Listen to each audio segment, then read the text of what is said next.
Las ranas y los toros. Una rana posada al pie de un estanque contemplaba a dos toros que se embestían mutuamente en el prado.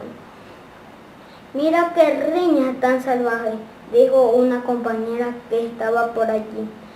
«¿Qué sería de nosotras si animales tan corpulentos vivieran por aquí?» «No me asustes», replicó la otra rana. «¿Qué nos importan las riñas de esas bestias? Además, esos animales no son de nuestra clase». «Cierto es», replicó la primera, «pero pienso que el vencido vendrá a buscar un refugio por aquí, y entonces podría aplastarnos con su peso, si no tomamos las debidas precauciones. Ya ves, amiga mía, que no sin razones me importa la contienda.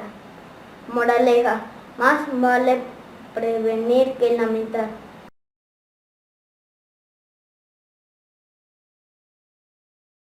El mensaje del cuento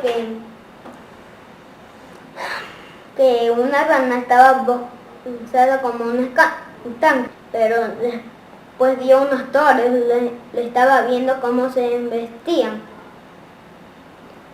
Pero dijo la otra rana que